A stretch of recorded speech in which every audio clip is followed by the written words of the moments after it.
Vascaíno! Fala, Vascaína! Tudo bem?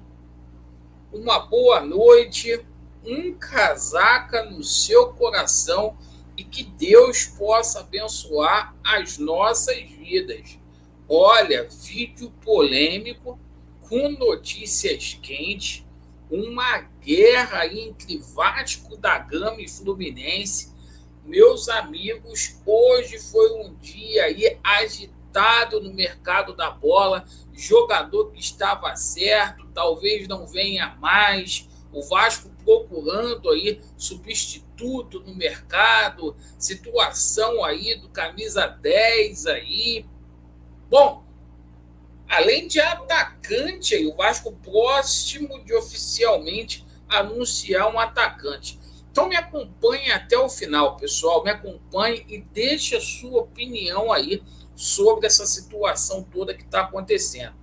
Peço a você, a gentileza, você que está chegando aqui pela primeira vez, se inscreva no nosso canal, deixe o seu like ou o seu dislike e ativem o sininho.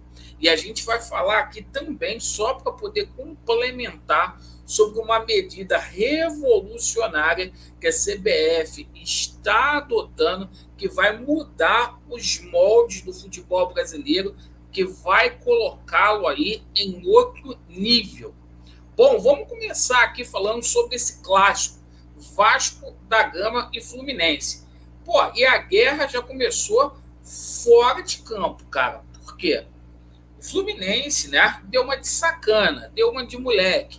Porque o Fluminense, sabendo aí da capacidade do Maracanã, o Maracanã tem aí 80 mil assentos, 80 mil. O Fluminense colocou só 50 mil, certo? E o seguinte, destinou para a torcida do Vasco 25 mil e 25 mil para ele, Fluminense. 50%, 50%. O Vasco da Gama fez um requerimento ao Fluminense pedindo aí uma carga maior de ingresso para esse jogo aí. E a torcida do Vasco, em 2 horas, comprou tudo, adquiriu tudo. E aí, meus amigos, o que aconteceu? O Mário Bittencourt disse não. Mano, entra a FERJ na situação. E a FERJ visando o capitalismo, visando o lucro. Vocês sabem aí que a FERJ recebe aí 10% do valor bruto aí da renda.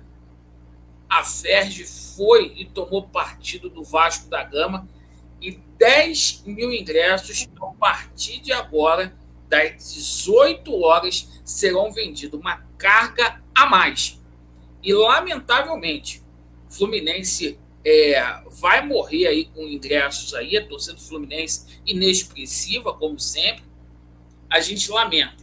O Campeonato Carioca, nesses moldes aí, está muito complicado. Falando aqui sobre a situação aqui do Vasco em campo, né? Nosso treinador aí com algumas dúvidas para a partida que vai acontecer no domingo às 18 horas, com relação à situação aí do goleiro, né? Eu creio que o Léo Jardim deverá ser titular, apesar de eu preferir o Ivan, isto porque o Léo Jardim, o Vasco fez um investimento muito grande para poder contratá-lo, perfeito? 2 milhões, então acho pouco provável que o Vasco deu 2 milhões de euros num goleiro que venha deixar ele aí no banco de reserva.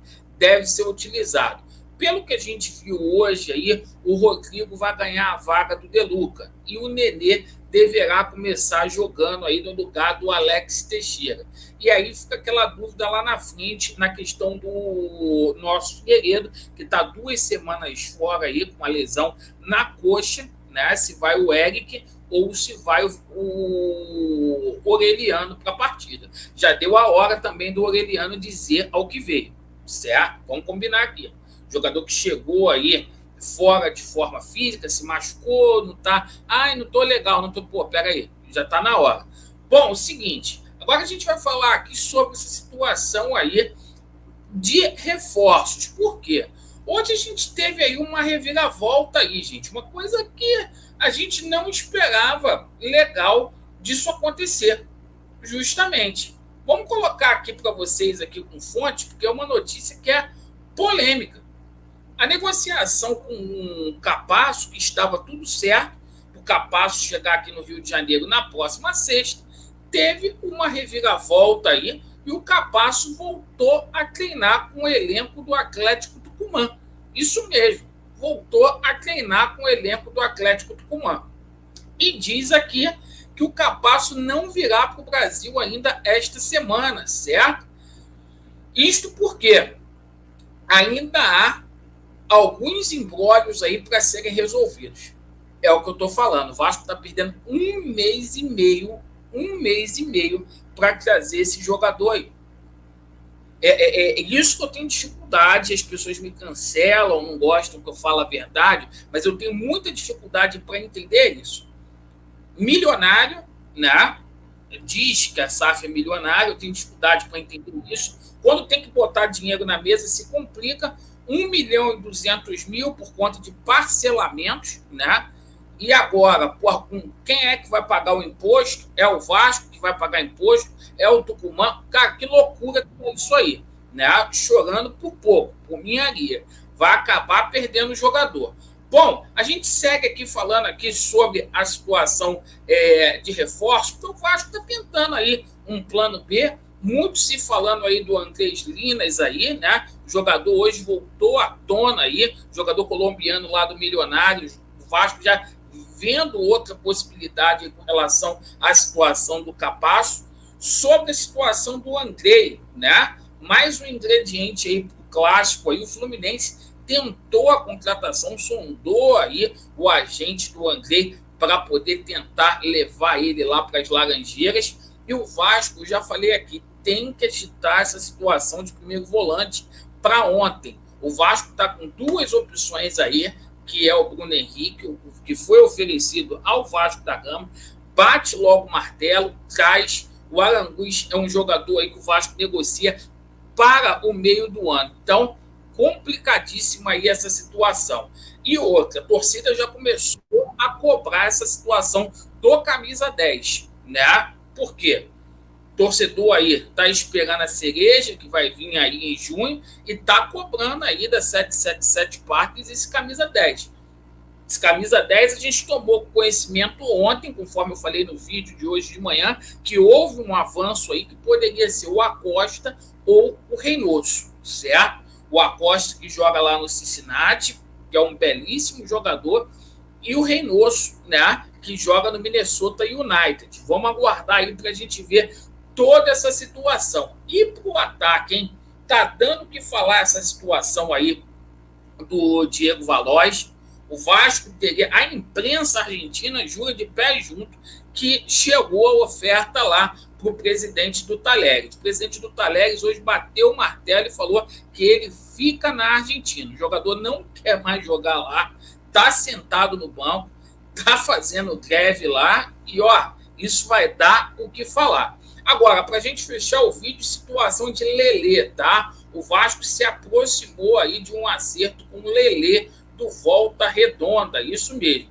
O Lelê recebeu 11 propostas. Dessas 11 propostas que Lelê recebeu aí, 5 propostas eram do futebol do exterior, perfeito, mas o seguinte, o Vasco deve contratá-lo mesmo até o mês de dezembro por empréstimo, e se bater as metas, o Vasco será obrigado a comprá-lo. Informação que vem do jornalista Renan Moura. E para fechar aqui, tá, uma medida revolucionária que vai ser adotada aí pela CBF, que vai impactar e elevar o nível do futebol brasileiro, certo?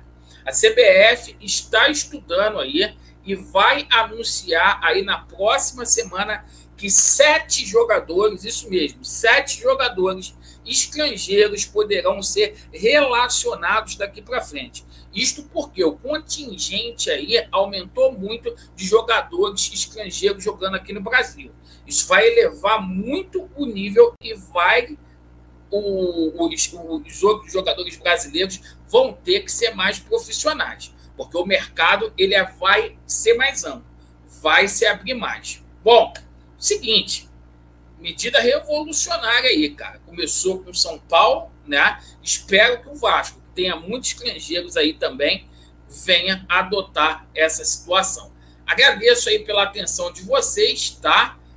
Vasco neles e a verdade prevalecerá. Valeu!